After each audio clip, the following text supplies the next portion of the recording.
حضرت ام البنین کون تھیں؟ حضرت ام البنین کے والد گرامی ابو المجل حرام بن خالد قبیلہ بنی گلاب سے ان کا تعلق تھا۔ آپ کی مادر گرامی لیلہ یسوامہ بنت سہیل بن عامر بن مالک تھیں۔ آپ کیونکہ 4 بیٹوں کی ماں تھیں، اس لیے آپ ام البنین یعنی بیٹوں کی ماں کے لقب سے ملقب ہوئیں۔ تسنیم ادارہ حضرت علیہ السلام سے ازدواج کے نتیجے میں آپ کے بنتن سے 4 بیٹے پیدا ہوئے، جن کے نام حضرت عباس، عبداللہ، جعفر اور عثمان ہیں۔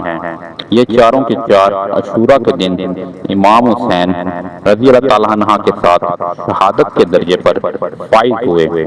واقعہ کربلا کے بعد حضرت ام البنین امام حسین رضی اللہ تعالیٰ عنہ اور اپنے بیٹوں کے لیے اس طرح عزاداری کرتی تھی کہ دشمن اہل بیت بھی آپ کے ساتھ رونے پر مجبور ہوتے تھے۔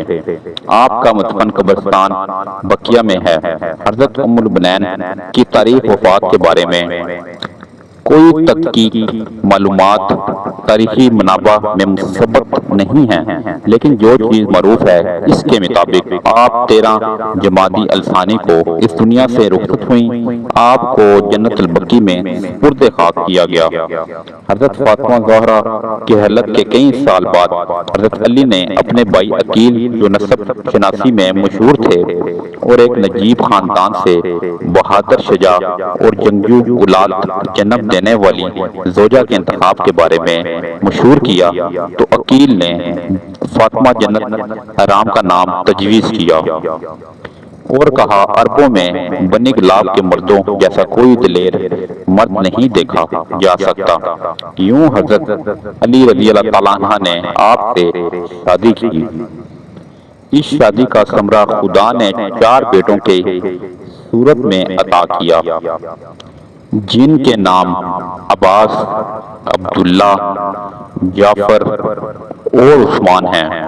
آپ کے یہ 4 بیٹے شجاعت اور دلیری میں اپنی مثال آپ تھے۔ اس وجہ سے آپ کو ام البنین بیٹوں کی ماں کہا جاتا تھا۔ آپ کے یہ 4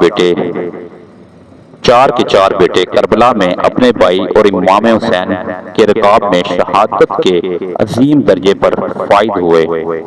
کہا جاتا ہے کہ انہوں نے حضرت امام علی کو یہ تجویز دی کہ ان کو بجائے فاطمہ ام البنین کہا کر پکارا جائے، تاکہ حضرت فاطمہ زہرا کے بچوں کو فاطمہ کہنے سے اپنی ماں حضرت فاطمہ زہرا کی یاد تازہ نہ ہو جائے اور اپنی ماں پر گزری ہوئی تلخ خواہش انہیں عذاب نہ پہنچے۔